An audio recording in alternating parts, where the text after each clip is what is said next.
Hello, everybody. My name is Ian Kirkpatrick. I'm an author, idiot, and loin streamer, and today we're going to be talking about Circe by Madeline Miller. And this is a new take. I don't want to say a retelling because retelling can give the idea that it's trying to be faithful to the original, but it's a reimagining of a Greek mythology involving Circe. And so, number one, if I end up saying names incorrectly in this, that's just my bad.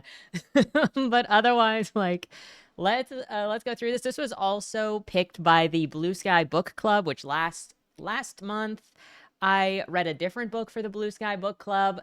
This one is the current. The next one is like I Who Have Never Known Men or something like that, and it's a dystopian. I may not read that one because I would like to read some more books from like my backlog and from the stuff that you guys have submitted. So if you haven't submitted stuff for me to read, do so because I'm looking at that list to start picking up more books. And I did just finish reading Half His Age by Jeanette McCurdy because a friend of mine read it and wanted somebody to talk about it with because of the contents. And now you guys will get to be part of that conversation too because I got some things to say, but that'll be in the near future now that I've said all of this stuff. Before we get into the book of Circe itself, also, because I'm not super familiar with Greek mythology itself, I went into this book as just like it telling its own story because I can't sit here and be like, that's wrong, that's wrong, that's right, don't like that. But if you're more familiar, I'm very interested in the thoughts and comparisons of people who are more interested and in comparing. Now, remember, it's somebody else's take to do something completely different in the same way of like taking Taming of the Shrew and doing something different with Taming of the Shrew, or Romeo and Juliet and doing something different with Romeo and Juliet. This is the same thing as those, and I understand that it is regarding religious figures.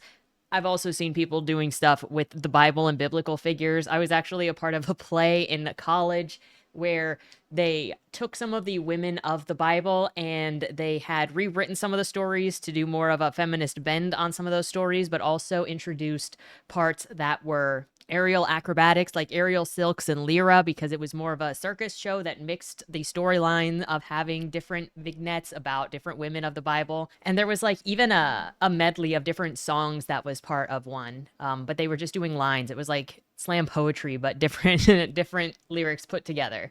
Anyway, so I understand that's a different thing that many people may not like, but on that, I am interested in knowing what people who are familiar with the mythology think about this different bend to it. So with that said, before we get into the book itself, number one, if you enjoy what I do here on the channel, please remember to like, share, and subscribe for more. Number two, if you would like to be featured on the channel, check out the links down in the description below.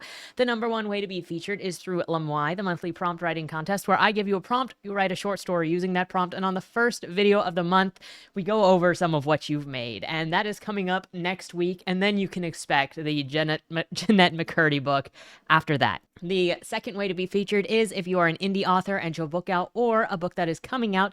If you submit the first chapter and the cover, that chapter will be read here on the channel to hopefully help more readers find your work. I'm hoping to start up Monday videos again in spring, possibly. So Monday stuff should be coming back soon. And that would be the feature. And the other way to be featured on the channel, which is Crit This, where if you've got a book that you would like to get feedback on or a short story you'd like feedback on, if you follow the Crit This link and submit based on the guidelines there, I will go over it here on the channel and discuss what I see and what I don't see. It won't be like my book reviews, which are me talking as a reader, as a consumer, but hopefully more focused on craft and what is seen and what comes across. And hopefully that leaves writers with things to think about on how they want to build their story and grow their craft. That's the focus on Crit This, not like tearing things down or just being a common reader that is talking about preferences. So with that said, the third thing is if you would like to read any of my books. Oh yeah, and I've got a link that if you have any books you would like to suggest that I read to get my opinions on, you can submit through the Ask Me to Read link that is also on the link tree. So there's that. Now, the final thing is, if you'd like to read any of my books, they're available at any of your favorite places to get books.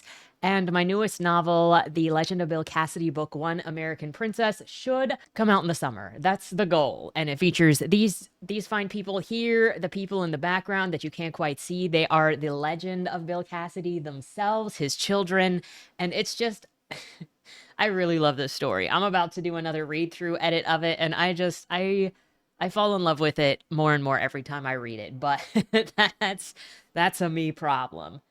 So I hope you guys like it as well if you give it a chance. It is a Western and it is a series. So there'll be 3 books and then a prequel. Yeah. So with that said, let's jump into this story.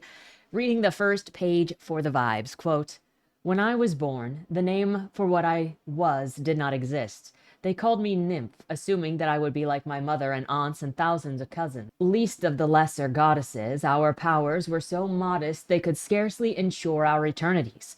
We spoke to fish and nurtured flowers, coaxed drops from the clouds or salt from the waves. The word nymph paced out the length and breadth of our futures. That word, nymph, paced out the lengths and breadths of our futures. In our language, it means not just goddess, but bride. My mother was one of them, a naiad guardian of fountains and streams. She caught my father's eye when he came to visit the halls of her own father, Oceanos. Helios and Oceanos were often at each other's tables in those days. They were cousins and equal in age, though they did not look it.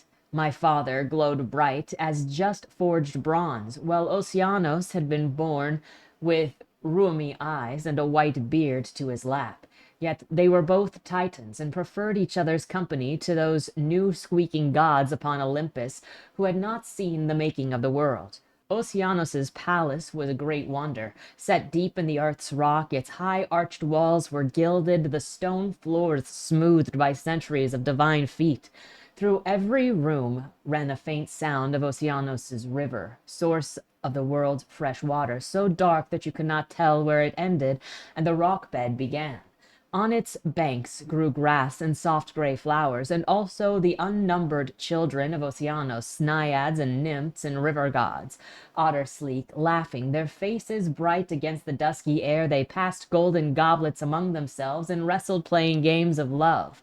In their midst, outshining all of the lily beauties, sat my mother. Her hair was a warm brown, each strand so lustrous it seemed lit from within. She would have felt my father's gaze, hot as gusts from a bonfire. I see her arrange her dress so it drapes just over her shoulder. I see her dab her fingers, glinting in the water.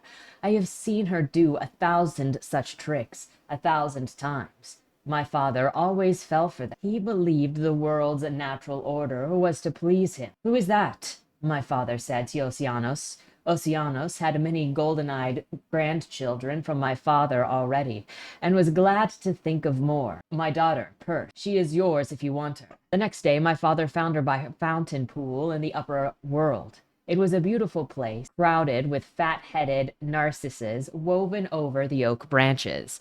So one thing that I already want to point out with this book is that I really appreciate the descriptions. It takes a lot of time to build the setting, the surrounding, and just describes people and places and what's going on so beautifully that it just draws you in. So I can say I really like the writing style of this book. So anyway, Perse here gets married to Helios under the condition that while he can have a harem, he can't bring any of them home. She is the wife and she will be treated better than the others that he lays with. He agrees because she is so beautiful and they have a couple of babies together. The first baby is the narrator, Circe.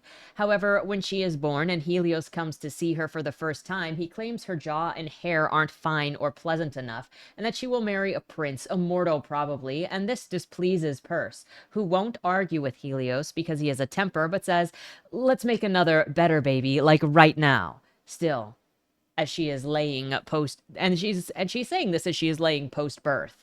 It's okay though. Nymphs heal up very quickly and she looks virginal again in no time. You could say that this probably caused tension between Circe and her mom. She's mostly left to her own accord to take care of herself and says that she likes the nights where dad makes mom jealous by denying her bedtime so that she, Circe, can play games with dad. Quote, while he drank his wine, he played draughts. No one was allowed to play with him. He placed the stone counters, spun the board, and placed them again. My mom drenched her voice in honey. Will you not come to bed, my love? She turned before him slowly, showing the lushness of her figure as if she were roasting on a spit. Most often he would leave the game then, but sometimes he did not, and those were my favorite times, for my mother would go slamming the mere wood door behind her. And with Mom out of the room, Circe would spend time with her dad, asking him if mortals can look upon him, and he says no, but says that they can look upon her. And and then he shows the difference between their powers. The reasons why humans can't look upon him is they'll basically burst into flames, their eyes will go blind, because he is so shiny. He is the sun after all. She later has a sister and a brother born, the brother named Perses and the sister named Pasiphae. Both bond with Mom as they are less shameful in all of the ways that Circe is called shameful, and together they bully Circe. Quote, "The two of them were clever and quickly saw how things stood. They loved to sneer at me behind their ermine paws. Her eyes are yellow as piss. Her voice is screechy as an owl. She is called Hawk, but she should be called Goat for all her ugliness." She's then being shown her father's cows with her aunt and learns that astronomers got killed when her dad was late at bringing the sun up. He doesn't care though, but she does. She's horrified by the bodies sprawled out on the marble. After all of this, the brother and sister tell Circe that their dad has sex with all of these cows. He turns into a bull and impregnates them, and that's how they get more cows, and that's why the people think the cows are special. Circe doesn't believe them until her mom laughs at her for being so stupid to not know that dad has affairs with cows. Meanwhile, Circe is just like, I don't fit in with any of these people. Quote, "Such were my years then. I would like to say that all the while I waited to break out, but the truth is, I'm afraid that I might have floated on, believing those dull miseries were all there was, until the end of days." Uncle Prometheus is about to be punished for giving mortals fire, so all of the uncles are gathering to watch, and we get a rundown of Zeus's birth and ascension to power at the dawn of creation. Quote, "There had only been Titans once, at the dawning of the world. Then my great uncle Kronos had heard a prophecy that his child would one day overthrow him. When his wife Rhea birthed her first babe, he tore it damp from her arms and swallowed it whole. 4 more children were born, and he ate them all the same, until at last, in desperation, Rhea swaddled a stone and gave it to him to swallow instead. Kronos was deceived, and the rescued baby, Zeus, was taken to Mount Dicte to be raised in secret. When he was grown, he rose up indeed, plucking a thunderbolt from the sky and forcing poisonous herbs down his father's throat. His brothers and sisters, living in their father's stomach, were vomited forth. They sprang at their brother's side, naming themselves Olympians after the great peak where they sat on their thrones. Where Zeus went to bat Kronos, the only people who stood on his side were Circe's dad and grandfather, so they were the only ones giving preferential treatment when he won. All of the other titans suffered, and everyone is afraid to fight Zeus in any way because they don't want to suffer his ire, so they all go along with what he says, including the punishment of Prometheus now. Quote, "But my uncles fretted on. The punishment is to be public. It is an insult, a lesson that they teach. Look at what happens to titans who do not obey." A couple of them have a private party of torture before thousands of them gather, and as the Furies whip Prometheus for days until they all get bored of watching this and realize that they have a feast and a party waiting, so they can't watch torture forever. It's like boring now. While they all go off to party, Circe stays behind to talk to Prometheus, bringing him water to drink and pitying him for all of the golden blood that is spread about because of his whippings. He calls her kind. She says she doesn't think that she is. The man also didn't know that she was Helios's child, or at least he only asked rather than knowing, and she assumes that it was because of her imperfections that set her apart from her dad. She then asks him about mortals, what they're like, how they're different, and why he stood up to Zeus rather than begging for a pardon. Quote, "The torches were fading, and the shadows lapped at us like dark water. Is it true that you refused to beg for pardon, and that you were not caught, but confessed to Zeus freely what you did?" "It is." "Why?" His eyes were steady on mine. "Perhaps you will tell me. Why would a god do such a thing?" I had no answer. It seemed to me madness to invite divine punishment, but I could not say that to him, not when I stood in his blood. She is urged to leave by Prometheus before she gets in more trouble, and she does. No one at the party notices that she had been missing because no one pays attention to her. She goes to her father's treasury and takes a knife that he was given a while ago but doesn't use. She returns to her room and cuts her hand with the blade just to see that her blood is actually red and not gold, like the gods. She's much more like a mortal. Quote, "The thought was this, that all of my life had been murk and death, but I was not a part of the dark water. I was a creature within it." She returns later and Prometheus is gone, now stuck to having his organs eaten by an eagle every day. Circe goes to her dad and asks if there is any way for Prometheus to ever be released, and he's like, no, there's not. No. Everyone there is then gossiping about people that they all wanted to sleep with and family drama because I mean, the two things are the same with the Greeks, are they not? A mom has a new baby named Eetus that Circe volunteers to take care of, and her mother agrees. Circe and Eetus become very close, and Circe's sister starts taunting them about whether they're going to have sex. Well, Eetus is liked by the other gods, uncles, and their dad, he still chooses to hang out with Circe and really likes her. They sit on the beach together and talk about what powers feel like. While sitting on the shore, Circe tells Eetus about her talking to Prometheus, and he's like, "Bro, are you insane? If anyone finds out that you were doing that, especially Zeus, you will be punished. You will be seen as a traitor." Prometheus can see into the future, and when he did what he did, he knew what was coming to him, and he did it anyway. He accepted the consequences because he'd rather do what he did than not do it just to get off of consequences. But he's not a good enough reason for you to be cast out and tortured forever. Do you get that? Do not mention this to anyone ever again, especially not anyone that could punish you or who would want to get you in trouble. Shortly after, Circe's sister is married off to Minos, and that leads to her brother Perseus to go out to Persia because he hears that they have demons there and he wants to see them. He also has nothing left in this mystic world with his sister married off. Meanwhile, Circe learns that Eetus is also leaving her as he has been given his own realm, and he says that she is not a good enough reason for him to stay behind and not go live his destiny, basically, his fate, I should say. Also, while at the wedding for Minos and her sister, Circe is afraid of being raped by the party guests, who are a mix of mortals and non-mortals, so she doesn't really plan to be off anywhere that she could get into any sort of trouble. Alone, Circe returns to the beach that she and Eetus would hang out together on, and she thinks about how she should have talked to the mortals at her sister's wedding and begged one of them to be her husband. Something to save her from the loneliness that she can't escape now, that she has no one. She can't even get herself to cry hard enough to turn into a rock or a tree like other nymphs or relatives. But sitting there by herself, she spots a boat coming her way. On the boat is a mortal named Glaucus, who immediately is enamored by Circe, even though she admits that she doesn't have any powers. He knows that she's a descendant of a god and asks her to stay around. He brings her food and she enjoys it, and the girl is just like love struck immediately. Quote, "His name was Glaucus, and he came every day. He brought along bread, which I had never tasted, and cheese, which I had, and olives that I liked to see his teeth bite through. I asked him about his family, and he told me that his father was old and bitter." Common, huh?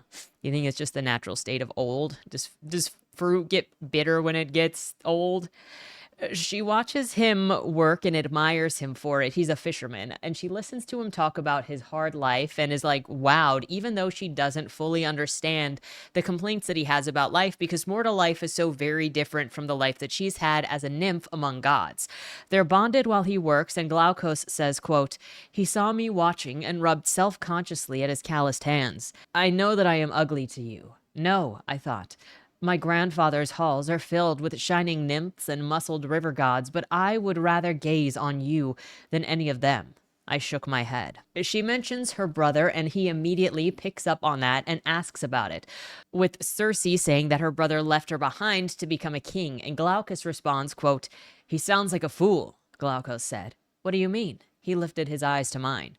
"You're a golden goddess, beautiful and kind. If I had such a sister, I would never let her go." They're sitting there on the shore cooking fish, sharing stories, when Circe tells him about Prometheus and says that she was there for his punishment.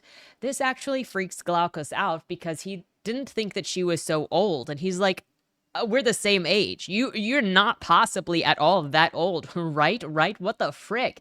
How old are you? You don't have wrinkles and like what?" And so she apologizes, says that she was joking. We are actually the same age, and never brings it up again after he has calmed down. So she really did not expect him to react to that information in that way. The next day, Glaucus has a black eye and is upset, saying that he won't be able to talk to Circe today because the food is down. They just don't have enough food. He hasn't been bringing in enough food because he's been spending so much time with her, and his dad beat him up for not working hard enough. Circe goes to her grandmother, Tethys, and begs her to put fish in this guy's net. Tethys demands to know what the fisherman is offering in return for this blessing, and Circe is like, "There is no offering. Does there have to be an offering? Can we just do nice things?" Circe begs, and Tethys says that she will grant the fish as long as she doesn't treat this guy like some sort of like the fuckboy that he is and does not get further involved. No sleeping with him, no matter how moist he gets from the fish. Do you got that, girly? Circe agrees. She returns to Glaucus, and he is overjoyed with his luck, knowing that Circe had helped him. He's grateful and says that he wishes that he could be a god to thank her truly. Circe is even more in love with him now and returns to her dad and grandmother to beg them to make Glaucus into a god so that he doesn't die, as she now realizes what mortality means. And it's something that she doesn't suffer from, and now she's getting the idea of just like how limited human lives are. Grandma is like, "No one can defy the fates or change something like that." Circe begs further with her grandma and mentions all sorts of things and even brings up the word pharmaca, which gets a fearful reaction from grandma, and immediately Circe is told to leave and never talk about this evil thing again. She complies with her grandmother's wishes, but starts talking to her uncles now about places where the blood of the gods may have been spilled, as she believes that may have the answer to the issue of mortality.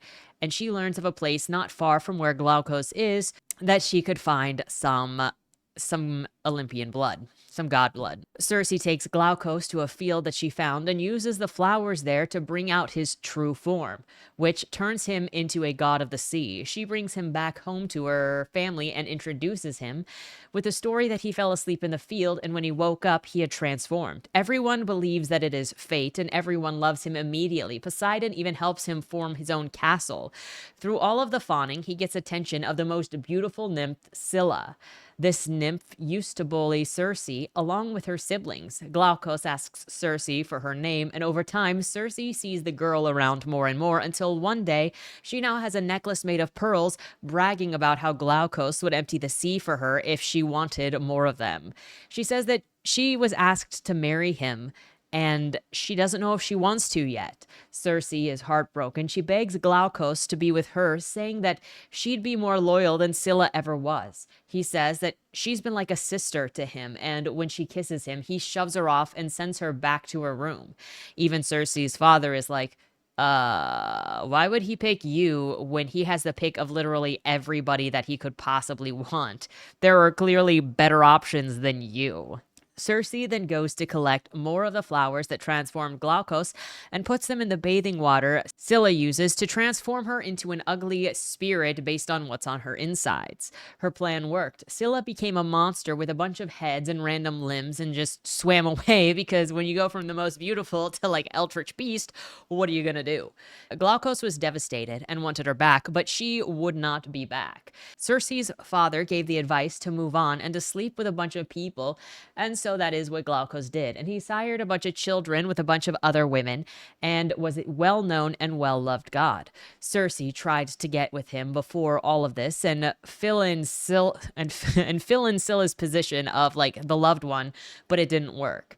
She doesn't like how things just moved on. So she goes to everyone in her family and says that she is the one who turned Glaucus into a god and Scylla into a beast using the flowers watered by Kronos' blood. Her dad tells her no, she couldn't possibly freaking do that. It was the fates that changed them, because no such power as she is describing exists. Circe's dad gets mad at her for arguing that she in fact did change things, and he screams at her, quote, "You dare to contradict me? You who cannot light a single flame or call one drop of water, worst of my children, fated and broken, whom I cannot pay a husband to take. Since you were born, I pitied you and allowed you license, yet you grew disobedient and proud. Will you make me hate you more? She goes to her room to cry, and Adis appears after hearing what had happened and argues with their dad that he and Circe actually do have magical abilities, Farmiga witch powers, to make things happen as they want. He proves it before Helios's eyes, and Helios, left speechless, tells both kids that they must stay there until further notice. Adis understands, so now he is hanging out with his sister, calling her sister and liking her again. To prove to her that she does actually have magical abilities, because she's believed that others don't, he actually pushes that she made Glaukos and Scylla into the things that she imagined and wanted them to be, and Scylla also escaped the worst punishment that she could have had by swimming off into the ocean. Quote, "Of course you do. It's why it would have been a good punishment. Even the most beautiful nymph is largely useless, and an ugly one would be nothing less than nothing. She would never marry or produce children. She would be a burden to her family, a stain upon the face of the world. She would live in the shadows, scorned and reviled, but a monster. She always has a place. She may have all the glory her teeth can snatch. She will not be loved for it, but she will not be constrained either. So whatever foolish sorrow you harbor, forget it. I think it may be said that you improved her." After Helios speaks with Zeus, it's determined that Helios will have no more kids with Perses, since it's this which caused the witch power kids to be born, and the witch power kids are dangerous. All of those kids will be overseen so they don't do something that they shouldn't, and Circe will be exiled to a desert island.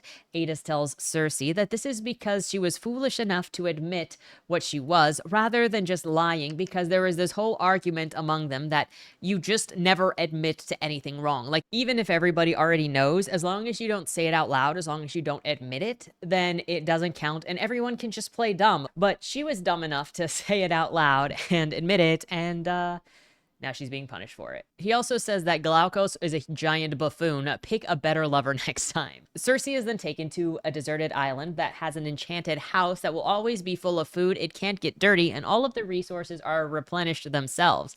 However, the punishment here is that she will always be alone, and no one is coming to see her.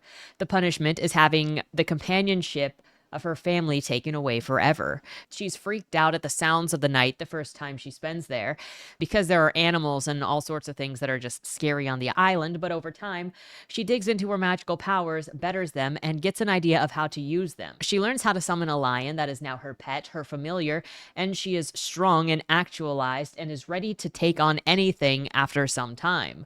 The bros really shot themselves in the foot by making someone who wanted to be independent to become even more independent and powerful in the shroud of a forest all by themselves. Like, you'll be lucky if she doesn't come and fight you. Hermes appears to Circe, asking her to hide the lyre that he has stolen from Apollo, because Apollo will never think to look here, and Circe agrees. She is tired of worrying about what other people think or being told what she is allowed to do. Even if this is wrong, who cares? It's a decision that she is making for herself. Hermes plays the lyre and asks Circe if she can sing. When she says no, everyone thinks that her voice is gross. Hermes laughs and corrects her that it's not bad sounding, it's just mortal sounding, whereas gods have incredibly powerful voices. So it's not bad at all. She doesn't sound bad. She just needs to have more confidence in herself and understand that she is just different, and that's fine. Hermes assures her that her voice isn't bad, and this gives her the confidence to sing with him as he plays the lyre. Hermes then tells Circe about the island that she's on, that it's a place where Helios showed his strength to Zeus and vanquished a Titan giant. She's so intrigued by him, his interest, and maybe even his mischief, but now also has the power and thought to withhold information and not spill all of her secrets, as Adis had warned her. Still, she is drawn very much to Hermes and says, quote, "Tell me, how did you know that your father is not right about my poisons? How did you know that I will not drug you where you sit? I do not. Yet you would dare to stay. I dare anything," he said, and that is how we became lovers. Hermes and Circe visit regularly, sleep together, but don't really trust one another, or she doesn't trust him. They exchange stories and gossip. She asks about Prometheus and receives this from Hermes. Quote, "How do you think? He loses a liver a day." Still, I have never understood why helping mortals made Zeus so angry. Tell me, who gives better offerings, a miserable man or a happy one? A happy one, of course. Wrong. A happy man is too occupied with his life. He thinks that he is beholden to no one. But make him shiver, kill his wife, cripple his child, then you will hear from him. He will starve his family for a month to buy you a pure white yearling calf. If he can afford it, he will buy you 100. But surely you have to reward him eventually, otherwise he will stop offering. Oh, you would be surprised at how long he will go on. But yes, in the end, it's best to give him something. Then he will be happy again, and you can start all over. So this is how Olympians spend their days, thinking of ways to make men miserable. There's no cause for righteousness. Your father is better at it than anyone. He would raise a whole village if he thought that it would get him one more cow. Sounds pretty familiar. Just torture the heck out of somebody, then give them a thing so that they feel like their suffering is worth it, and then make them suffer all over again. Sounds like a familiar tactic. Hermes tells Circe of the fate that he heard, where one day a man born of his own blood would come to visit her. But that's all that he knows of the prophecy, and she is like, the frick? That's lame. And while Hermes wouldn't tell her how far away the magic flowers were that she used before, she wanted them. So she grew them in secret. She also received an update on Scylla, who is just eating semen as much as she can while she sits in a whirlpool. So Scylla's living her best life and being a literal man-eater. A crew of men came to Circe on her sister's request to go and deal with Scylla, because Scylla is like legitimately causing a lot of problems in the ocean. Circe agrees. It's during this time, while ordering the crew around, that she gets her first taste of what obedience looks like. And she just thinks that it's, wow, is this what it feels like to be a king? I can get used to this. She uses her magic to change her appearance to fool Scylla, but she doesn't see Scylla's soul in her face anymore when she's beating the crap out of this sea creature. She does beat Scylla eventually, and the crew praises Circe for saving them, which ultimately just upsets Circe as she feels bad for what she has done. Quote, "The bile rose in my throat. You fools," I said. "I am the one who made that creature. I did it for pride and vain delusion, and you thank me? 12 of your men are dead for it, and how many more thousands to come? The drug I gave her is the strongest I have. Do you understand, mortals?" The words seared the air. The light from her eyes beat down upon them. I will never be free of her. She cannot be changed back. Not now, not ever. What she is, she will remain. She will feast on your kind for all of eternity. So get up and get your oars, and let me not hear you speak again of your imbecile gratitude, or I will make you sorry for it. They cringed and shook like the weak vessels they were, stuttering to their feet and creeping away. Above, the sky was cloudless, and the heat pinned the air to the deck. I yanked off the cloak. I wanted the sun to burn me. I wanted it to scorch me down to the bone. The reason that Circe was brought to her sister is because her sister is having a monster of a child with her husband Minos. Born of fucking the sacred calf, this is likely to become a minotaur probably, and he's dangerous and bitey, and Circe helps deliver him with a couple of complications, but fewer than there would have been if she had not been involved. Circe works out. It was ego that brought Circe's sister to give birth to a flesh-eating bull, as she'd fallen behind the reputation of her siblings. The sister isn't exactly happy in her marriage, but she is given to a son of Zeus and is like, this is power. Like, I don't have a choice, and this is power, so, like, even if I'm not happy, this is just what has to be. Sister says how there are no friends in these halls, even as Circe is trying to become friendly with the Minotaur. However, the Minotaur will forever be put in what will later be called a labyrinth and never have a chance at a normal life. She also gets upset that Circe thinks that she deserves to be rewarded for her efforts, but that's not how any of this works. Quote, "It's funny," she said, "that even after all of this time, you still believe that you should be rewarded just because you have been obedient. I thought that you would have learned that lesson in our father's halls. None shrank and simpered as you did, and yet great Helios stepped on you all the faster because you were already crouched at his feet." She was leaning forward, her golden hair loose, embroidering the sheets around her. "Let me tell you the truth about Helios and all the rest. They do not care if you are good. They barely care if you are wicked. The only thing that makes them listen is power. It is not enough to be an uncle's favorite, to please some god in his bed. It is not enough to even be beautiful, for when you go to them and kneel and say, I have been good, will you help me? They wrinkle their brows. Oh, sweetheart, it cannot be done. Oh, darling, you must learn to live with it. And have you asked Helios? You know I do nothing without his word. They take what they want, and in return, they give you only your own shackles. 1,000 times I saw you squashed. I squashed you myself, and every time I thought, that is it. She is done. She will cry herself into stone, into becoming a croaking bird. She will leave us, and good riddance. Yet always you came back the next day. They were all surprised when you showed yourself a witch, but I knew it long ago. Despite your wet mouse weeping, I saw how you would not be ground into the earth. You loathed them as I did. I think that is where our power comes from. I'm not like you. For a moment, I saw the surprise on her face, and then it was gone, like a wave washing over the sand. No, she said, you're not. You are like father, stupid and sanctimonious, closing your eyes to everything that you do not understand. Tell me, what do you think would happen if I did not make monsters of poisons? Minos does not want a queen, only a simpering jelly that he keeps in a jar and breeds to death. He would be happy to have me in chains for eternity, and he need only say the word to his own father to do it. But he does not. He knows what I would do to him first. I remembered my father saying of Minos, he will keep her in her place. Yet father will only allow Minos so much license. Her laughter clawed at my ears.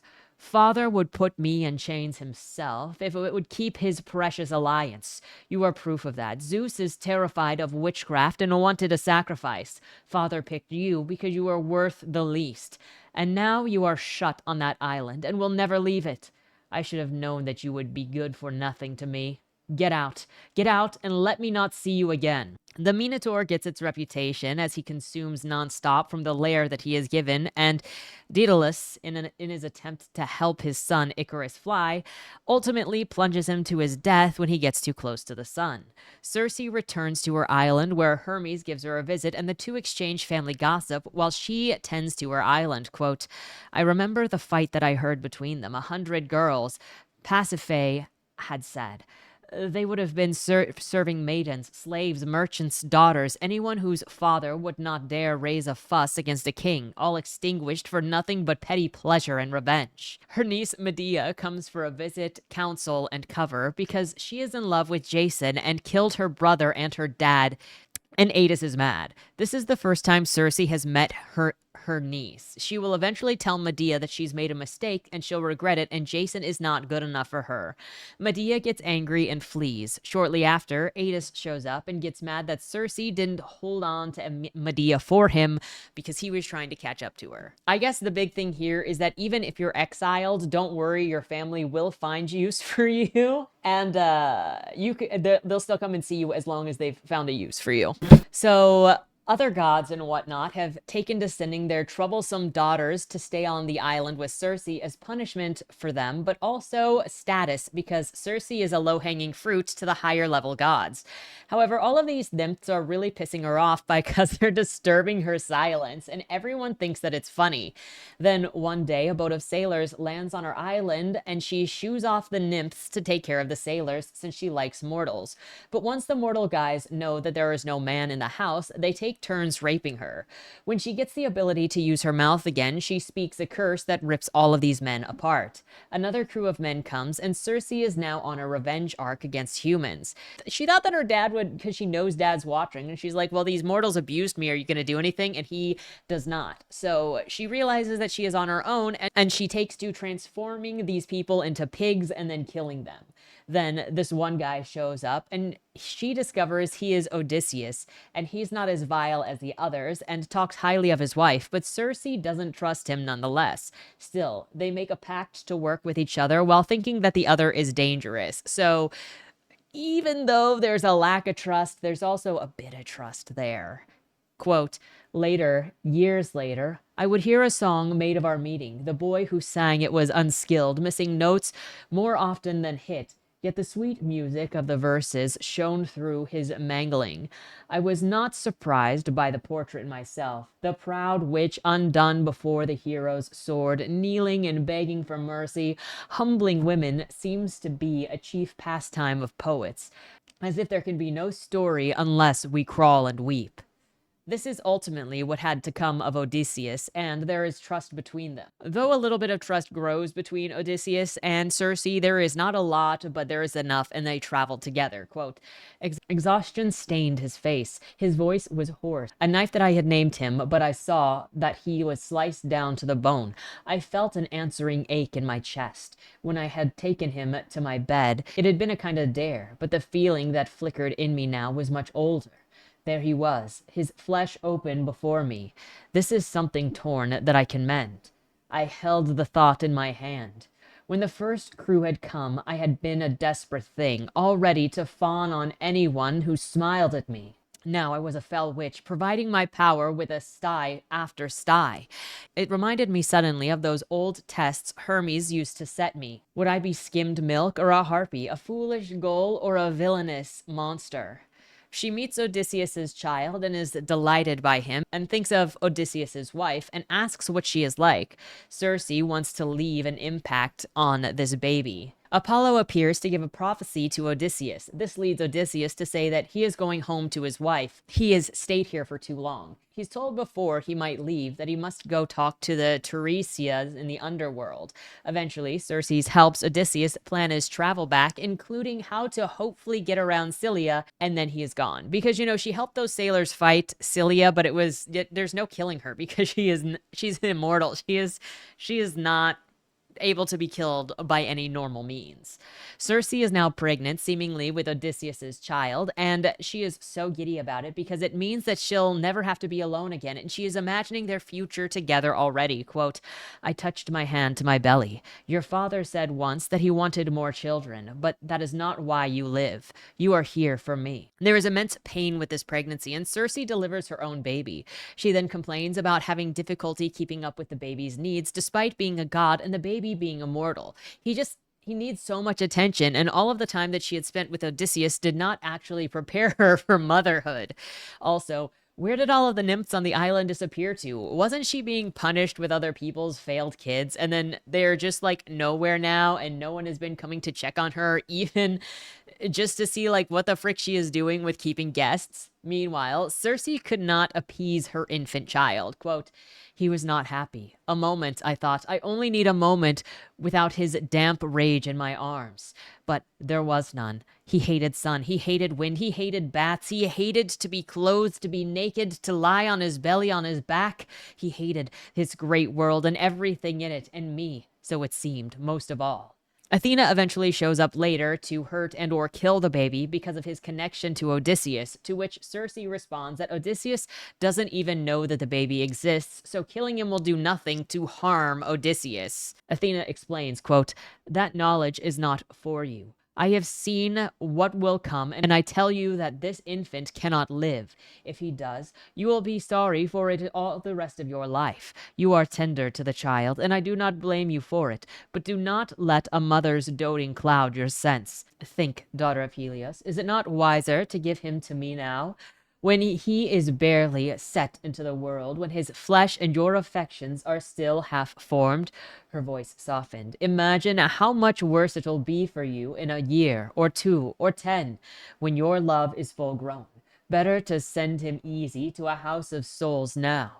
Better to bear another child and begin to forget with new joys. No mother should have to see her child's death, and yet, if such must come, if there is no other way, still, there may be recompense. She offers to ally with Circe, send her a good man to bore her another child, and to never need or want or be unsatisfied ever again, if only she hands over the son that she has now. Circe refuses, saying that she cannot exchange one babe for another, and she is not a mare to be bred. Athena is big mad now, and says that she will take the child one way or another. She states that Circe can't always watch over it, and then she disappears.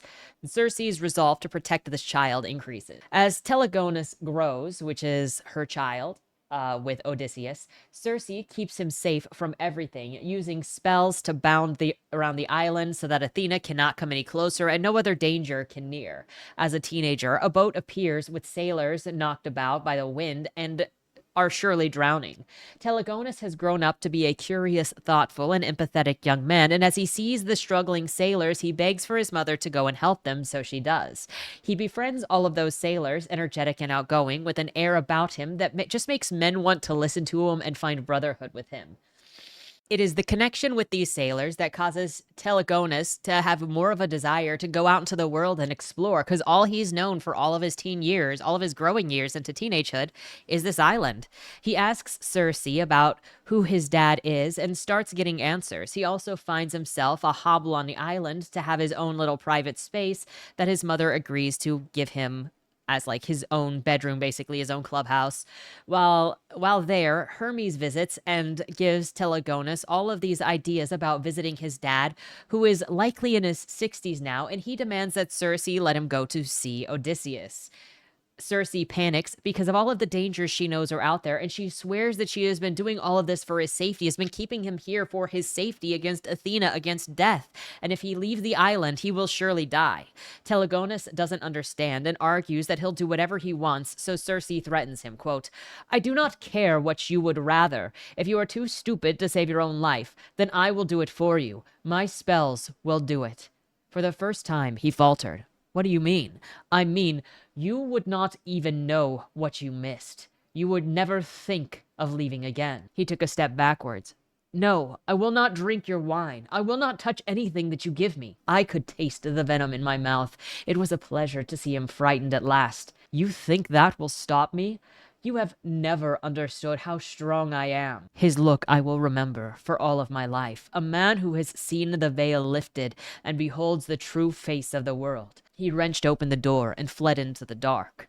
For now, Telegonus relents on his plan to leave the island and look for his dad, but he is angry at his mother for the threat, for not understanding him, for all of this, and he goes and stays in his private bungalow. Circe regrets holding the sky up for Telegonus while he grew up, for he truly has zero understanding of how dangerous the world is. So she's like, I overprotected him to the point that he thinks he's invincible and that the world is not a problem, when he is safe because I have made him safe.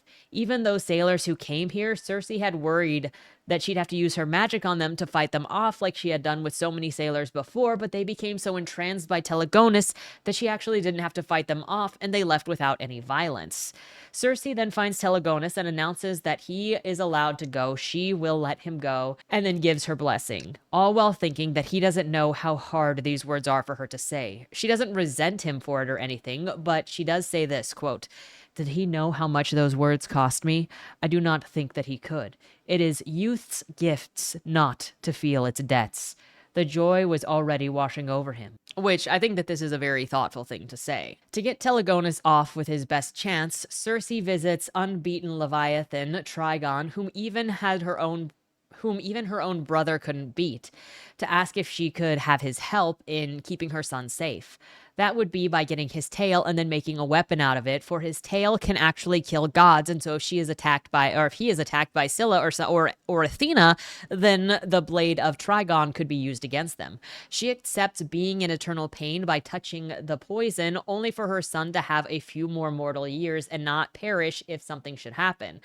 She is the only one to have ever accepted these terms from him. She cuts the tail off with his permission and fastens the tail to the end of her son's spear, giving it to him with the warning that it can be used against the gods and to be very careful to never touch the blade himself.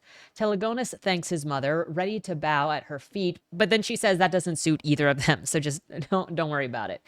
She sees him off and he promises to return with so many stories to tell her. It isn't long before Telegonus is back, and it's during the storm, and Circe is worried because he shouldn't be back so early. When he gets off of the ship, he is badly beaten and upset, and he tells her the story of how he had waited for his father after talking to the prince and the queen and letting them know who he was. But when his father arrived, Odysseus just attacked him and wouldn't listen and chased him down and beat him, taking his spear from him. And despite the warnings that Telegonus had actually given, Odysseus was not careful with the spear, ended up touching the blade, and died from the poison of Trigon. Telegonus fled, but he didn't flee alone. His half-brother Telemachus and Telemachus's mother Penelope had come as well. This put Circe on edge, assuming that they wanted vengeance for the killing of Odysseus, but she invites them in at Telegonus's urging. They then sit down and eat, and she tells them of what happened. It sounds like while Odysseus was gone, a bunch of, gone and visiting with Circe, a bunch of brutish wannabe sailors lined up to try and take Penelope's hand because her husband had disappeared. But she was waiting for her husband to return. Eventually he did, and they staged a thing where he came in anonymously and was able to string his own bow when everyone else had failed, and that was kind of one of the tests for who could take over if they could string Odysseus's bow. This led to the removal of all of the sailors, and by that I mean the death to them and anyone who had helped them. Odysseus was also brutal against his own son, calling him a coward and wanting nothing to do with him, to the point that Telemachus couldn't even see his own mother because he got chased out of the castle, and he was considered a coward because he didn't fight off all of these brutish guys that were trying to take over Penelope and the kingdom.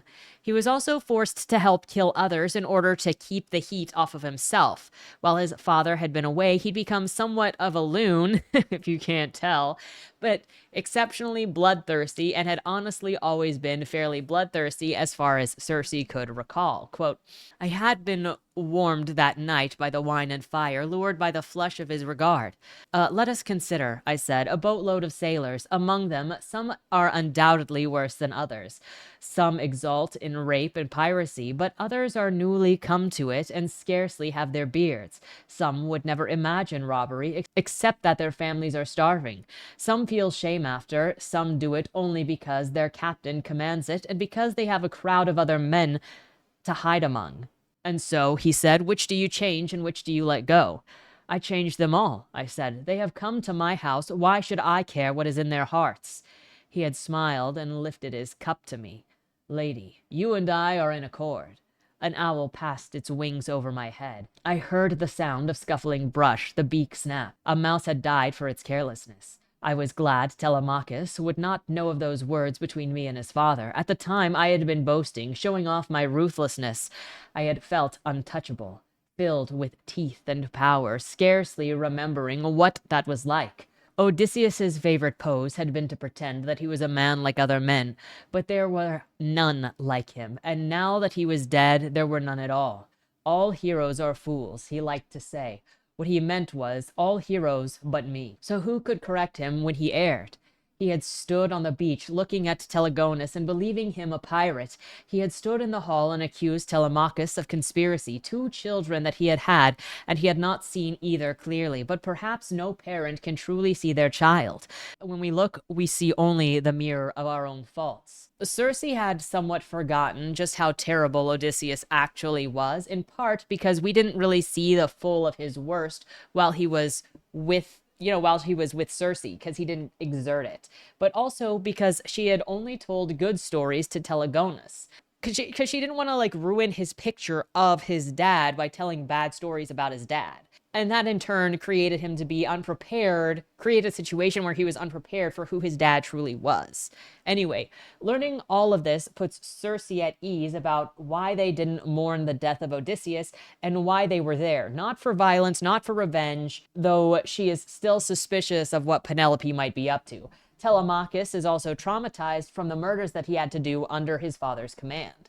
Circe and Penelope then talk a bit the next day, partially about Odysseus and how much they know about each other because of what he had shared about them. And it turns out that the man also got stuck on another island with another nymph named Calypso, one that he didn't who had wanted him to stay there and be a lover forever, but the gods eventually showed up and forced Calypso to let him go.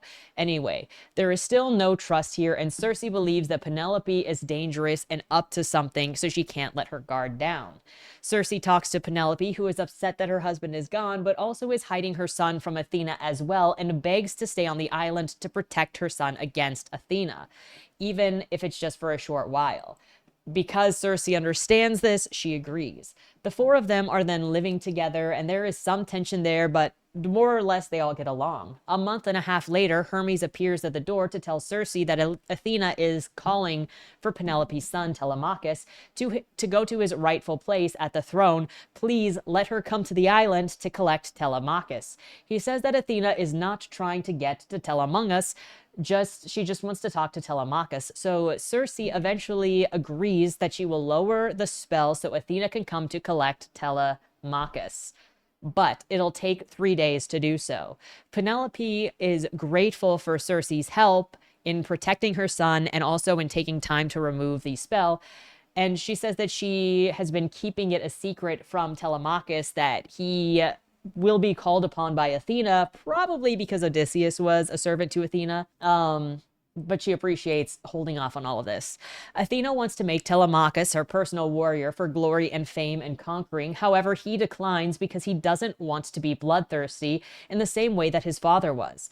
She already blessed him with glory, and it shows in his body. And she is like, what more could you want? So she's like used her magical abilities to be like, look, this is what you will appear to be if you consign yourself to being my warrior for glory. And he's like, I don't want to. This is the only way for mortals to get a taste of immortality, is to have this direct blessing from a god by making names for themselves in this way that is going to go through time, that even when they die, people are going to tell stories of them.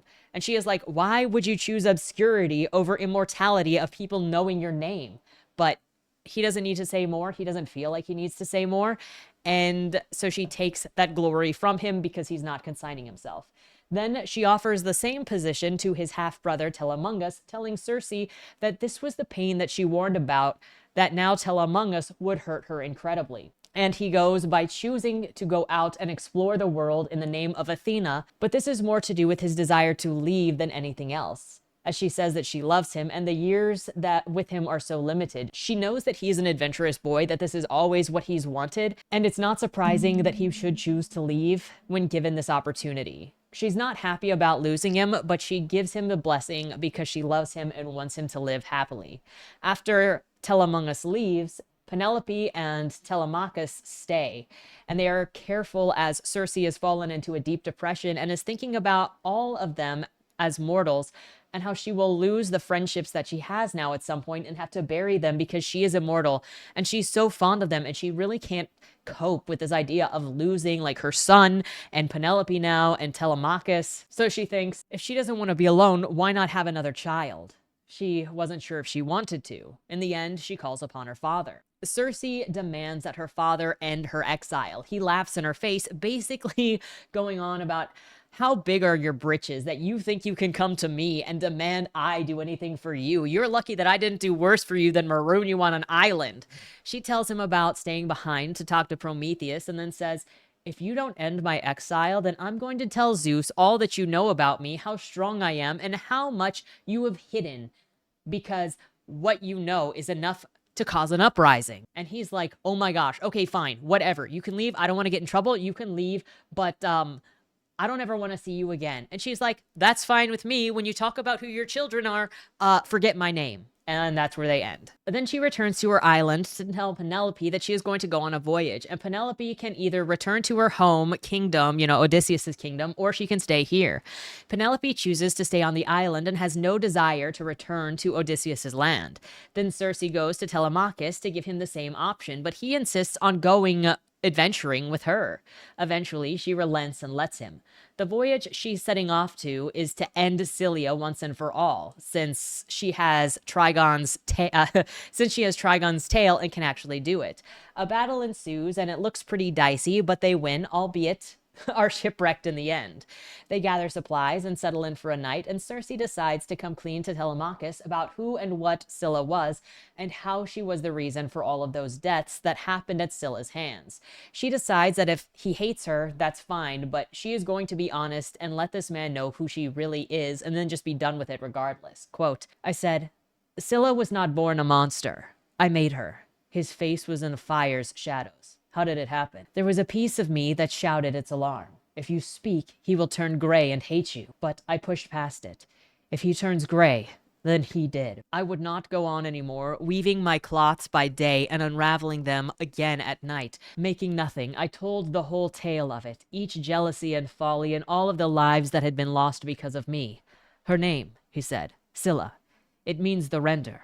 Perhaps it was always her destiny to be a monster, and you were only the instrument. Do you use the same excuse for the maids that you hanged? It was as if I had struck him. I make no excuse for that. I will wear the shame all of my life. I cannot undo it, but I will spend my days wishing that I could. It is how you know that you are different from your father, I said. Yes. His voice was sharp. It is the same for me. Do not try to take my regret from me. He was quiet a long time. You are wise. If it is so, it is only because I have been fool enough for 100 lifetimes. Yet at least what you loved, you fought for. That is not always a blessing.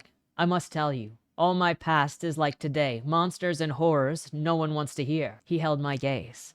Something about him reminded me strangely of Trigon, an unearthly quiet patience. I want to hear, he said. I had kept away from him for so many reasons. His mother and my son, his father and Athena, because I was a god and he was a man. But it struck me then that the root of all of these reasons was a fear, and I have never been a coward. I reached across that breathing air between us and found him. In one of the previous scenes, when Telemachus and Circe were bonding, they seemed like they were getting to have some sort of romantic chemistry, and it looks like it's connecting here. But that's also her lover's son, who probably looks kind of like him, but also her own son looks kind of like him, but also she's the daughter of a Greek god, so that's not really abnormal for any of them to have some kind of incest in the family. Like, even her siblings were like, be wildin'. This does seem to be like the first time anyone has fully taken who she is and her background without rejecting her. And even Glaukos, her first love, rejected her when she said how old she was. So this is very meaningful to her. As they spend time together on the island, they continue with intimacy and stories of their pasts. And Circe is unsure about what to expect when he is so quiet and probes, quote, well, I would demand, why don't you say something? I am listening, he would answer. You see, I said, when I was finished with the tale, gods are ugly things. We are not our blood, he answered. A witch once told me that. They share more stories of themselves, and they say they want to travel the world together, and as they lay together, Circe continues to observe the difference between them and the split that will eventually come. Quote, at night, we crossed the hollows of each other's skin, and when he slept, I would lay beside him, feeling the warmth where our limbs touched, watching the soft pulse at his throat. His eyes had creases, and his neck had more. When people saw us, they thought I was younger, but though I looked and sounded like a mortal, I was a bloodless fish. From my water I could see him, and all of the sky behind, but I could not cross over. They go to collect flowers watered by Kronos' blood, and Circe assures that she would not change a thing about Telemachus, as he is himself already. So she doesn't want to use those special flowers on him. She wants to use the special flowers for something else. Finally, she tells him the last of the stories that she hadn't told him, which is the first sailors who came to visit her and abused her and what she did to them. Quote, the stars were very bright, and Vesper shone like a flame overhead. I did not tell you before because I did not want it to lie between us. And now you do not mind if it does? From the darkness of my bag, the flowers sang their yellow notes. Now I want you to have the truth, whatever comes. The light salt breeze rifled in the shore grass. He was holding my hand against his chest. I could feel the steady beat of his blood. I have not pressed you, he said, and still I will not. I know that there are reasons you cannot answer me. But if, he stopped, I want you to know, if you go to Egypt, if you go anywhere, I want to go with you. Pulse by pulse, his life passed under my fingers. Thank you, I said. Back at the island where Circe had been banished to, Penelope took up Circe's witchery and had gotten the hang of it. She is offered to be the new witch of the island, and she agrees enthusiastically. She asks what her son would like to do, and Circe says that he'd be allowed to come with her if he wants. Penelope asks what Circe wants, and Circe says that she would enjoy being with Telemachus if he wants to come with her. Penelope gives them both her blessing, saying that her son has been wonderful for a very long time, and now it is time for him to be his own man. Circe returns to Telemachus and mentions the spell with Kronos' powers may not work. Quote, "The spell I mean to do," I said. "I do not know what will happen when I cast it. It may not even work. Perhaps Kronos' power cannot be carried from its soil." He said, "Then we will go back. We will go back until you are satisfied. It was so simple. If you want it, I will do it. If it would make you happy, I will go with you. Is there a moment that a heart cracks? But a cracked heart was not enough, and I had grown wise enough to know it. I kissed him and left him there." Quote, "I could feel the fear in myself gleaming like water, these flowers that made Scylla a monster. Though all she had done was sneer, Glaucus had become a monster of sorts too. Everything that was kind in him driven out by Godhead. I remembered my old terror from Telamonius' birth. What creature waits within me? My imagination conjured up horrors. I would sprout slimy head and yellow teeth. I would stalk down to the hollow and savage Telemachus to pieces. But perhaps, I told myself, it would not be like that. Perhaps all I hoped would come to pass, and Telemachus and I would go to Egypt indeed, and all of those other places. We would cross and recross the seas, living on my witchcraft and his carpentry, and when we came to a town a second time, the people would step out of their houses to greet us, and would patch their ships, he would patch their ships, and I would cast charms against biting flies and fevers, and we would take pleasure in the simple mendings of the world.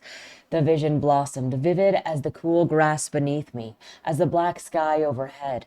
We would visit the lion gate of Mycenae, where Agamemnon's heirs ruled, and the walls of Troy, their stones chilled by winds from ice-peaked Ida. We would ride elephants and walk in the desert night beneath the eyes of gods, who had never heard of Titans or Olympians, who took no more notice of us than they did of the sand beetles toiling at our feet. He would say to me that he wanted children, and I would say, "You do not know what you are asking of me." And he would say, "This time, you are not alone." So she takes the flowers that she picked with Kronos' blood were actually to bring her to be mortal. That is actually her hope, and it does work. She has children with Telemachus. Penelope helps raise their daughters as she continues as the island witch, and with Kronos' power, she is mortal, and she is aging alongside her husband and her children, and even her son Telamonius visits from time to time, and he is as stubborn as ever, single, and keeping his own against Athena's wishes. Circe has found peace away from the gods as a mortal and looks forward to the day that she dies reunited with the gods, who will no longer recognize her as she is moved through the mortal planes. Quote, "It is not the saying of an oracle or a prophet. They are words that you might speak to a child. I have heard him say them to our daughters, when he rocked them back to sleep from a nightmare, when he dressed their small cuts, soothed whatever stung. His skin is familiar as my own beneath my fingers. I listen to his breath, warm upon the night air, and somehow I am comforted. He does not mean that it does not hurt. He does not mean that we are not frightened, only that we are here. This is what it means to swim in the tide, to walk the earth and feel it touch your feet.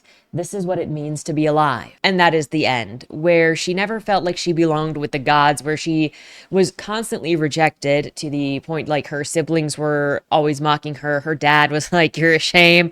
She found belonging with the humans or the mortals that she initially also feared and had been abused by. But she found redemption in the mortals more so than she found among the gods, which even the gods that she seemed to have good relationships with, like Hermes, it was all like,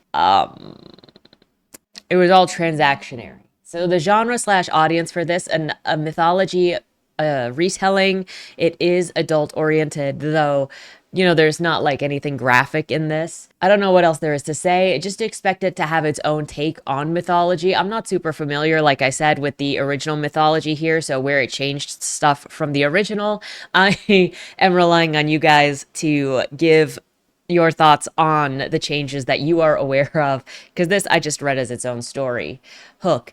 In setting up the story, we're introduced to Circe, who is one of Perseus' children that she had with the sun god Helios. She, however, doesn't look the best. She's short of looking like a god, or however they're expecting her to look, and they complain about her voice. Somehow she doesn't fit in the appearance or presentation of what any of the gods expected or wanted. She is only a nymph, and a subpar nymph at that. After Prometheus is punished, Circe stays around to talk to him and his interactions with mortals, because she already has an interest in mortals. This inspires Circe to want to visit Earth, while in her loneliness, after her brother, whom she had become attached to, moves on to having his own kingdom. Here she meets Glaucus, a young fisherman in dire straits of starving and being beaten by his father for not bringing in enough food. During this time, Circe and Glaucus spend time together. They get attached and seem fond of each other, and she's giving her trust and her love to a mortal that seems to also be actually accepting of her, or, well, like, it's sort of accepting. It's like the first amount of exception that she has actually found, but at the same time, she tells him about herself and he freaks out. So it's not full acceptance, but she kind of falls into a false sense of comfort with him because she can talk with him pleasantly, where she couldn't talk with any of the gods that she grew up with. It's because of this positive vibe, positive feeling, that Circe wants to turn Glaucus into a god so that she never loses him, because she believes that he will be loyal to her. However, as soon as he has access to the gods, he falls for the most beautiful nymph that there is, Scylla, and immediately is just like friend zoning Circe and has zero interest in her at all.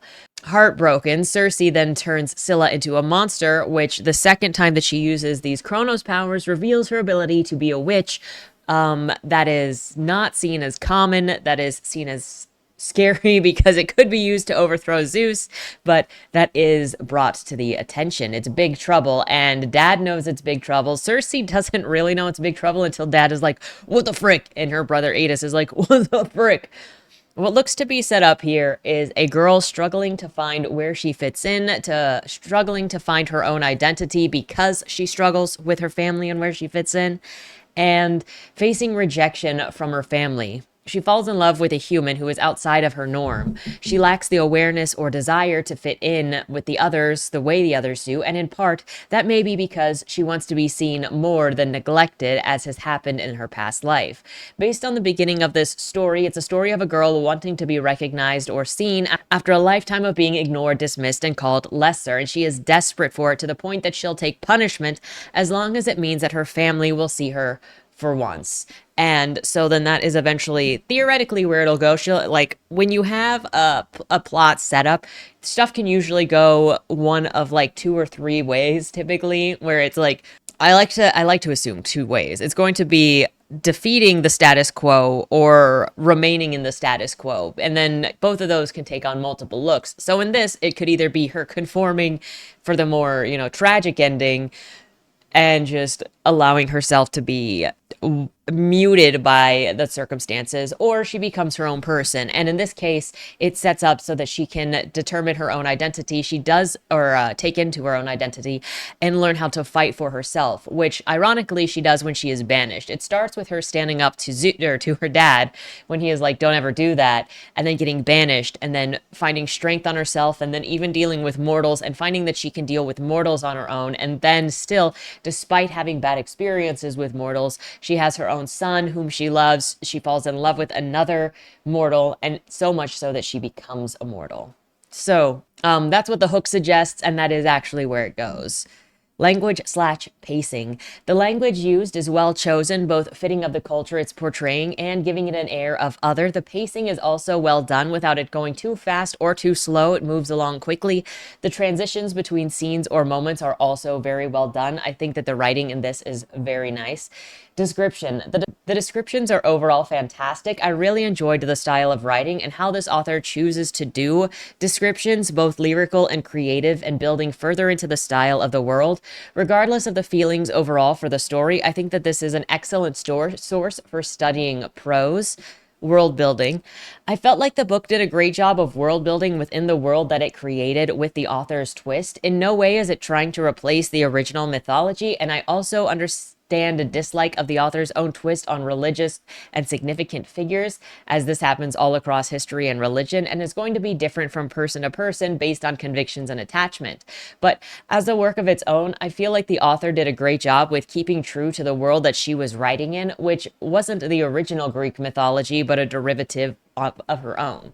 Characterization felt like it started off strong, but by the halfway point, I kind of got lost from caring in general, with so many of the characters coming in and out and nothing really to keep an eye on to care about. It felt like it was switching from character stories to focusing more on putting in references to other gods and other people as possible, as many of them as possible as it could fit in, which might work for some if you're super familiar and you want to see how these other characters interact, but I personally didn't think it was necessary to throw in as many Greek god references or relatives as possible to try to build it, because like we mentioned Icarus in like one paragraph because of his connection to Daedicus, and it's just like, but was it needed? And like we had a Hermes stealing Apollo's lyre, and I'm assuming something like that happens in the original story, but just also like it didn't turn into anything. How come we had this whole thing with the lyre and it was just a reason for her to hook up with Hermes, but then her hooking up with Hermes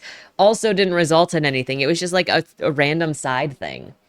I think at some point it just shifted focus from being about Circe and whatever choices this author wanted to make within the writing to then just showing off different differences that they made in the story and extended family, but showing off world building without connection to the character ends up pushing me away, especially when I don't know what I'm supposed to care about because I'm not attached to the story. It For dialogue, it had a good use of dialogue where sometimes it was direct dialogue and sometimes it was, he said this to me. But it was a good mixture of both. It's not dialogue heavy or dialogue and anemic or dialogue anemic, and it works for the style of writing. Plot, I think the plot was strongest when it was allowing the characters to interact and do their things.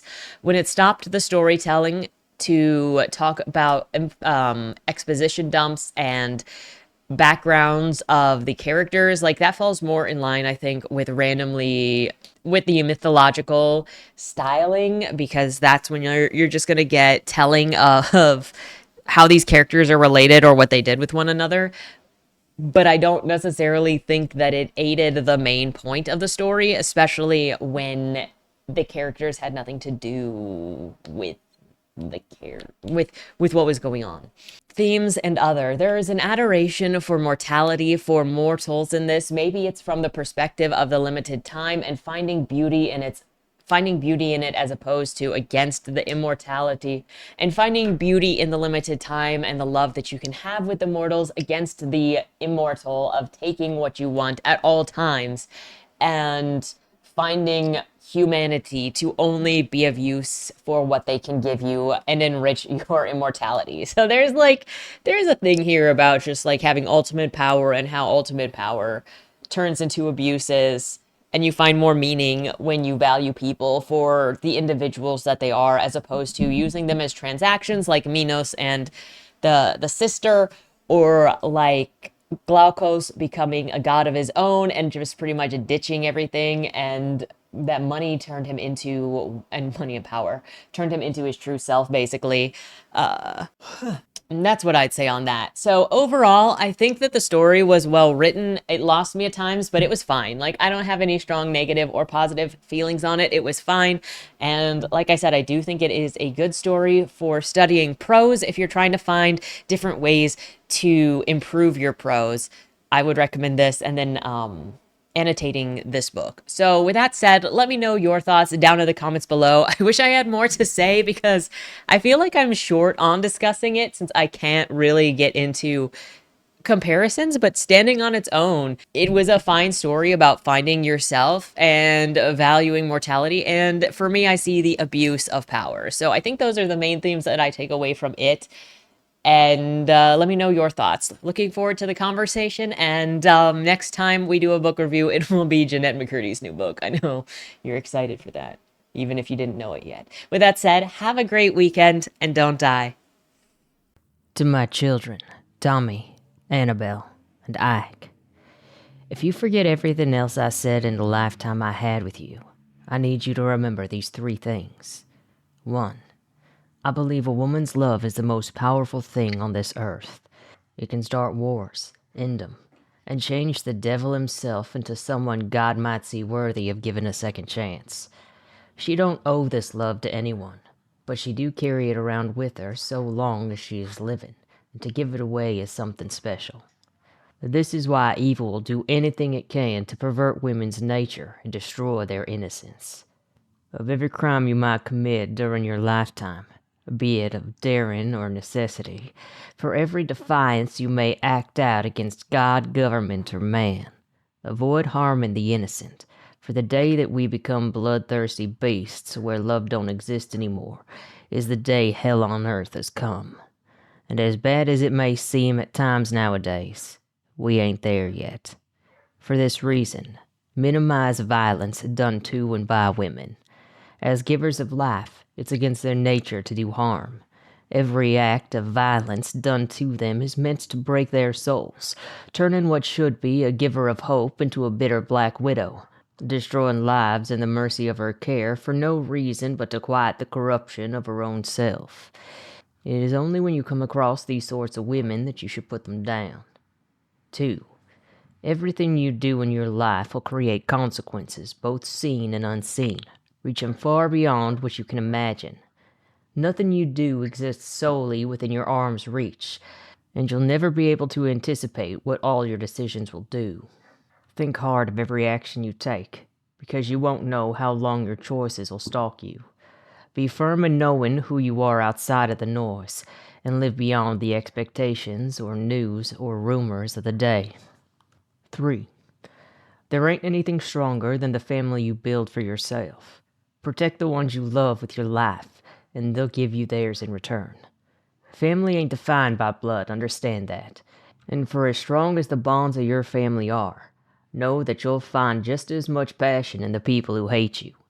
While you'll risk your life for the ones that you care about, those who find your existence to be an insult will risk themselves to put an end to their affliction. As cruel as it may seem, a man running on hate will stop at nothing until one of yous is dead. Don't let you be the ones taken from, be it by outlaw, lawmen, or anyone in between. The only one who'll be looking out for you is you and yours. Showing mercy to men who wouldn't show it to you is a costly mistake. Maybe there's another way to be, but in all my years, I ain't found a way around a man's seed for greed and pride. Sometimes I believe there ain't the ability for man to change at all, be it by lead or legislation. I ain't claiming to be right about nothing. On many things, I wish I hadn't the experience. But what I want is for my kids to live a life better than the one I did, and to avoid the hardships I went through while finding the truth and purpose in what matters more than all the gold in this country. It's my hope that by sharing the things I learned, my kids will be better than their old man ever was, and that what I done ain't what people remember me for, but who y'all are gonna become that'll be the legend of Bill Cassidy.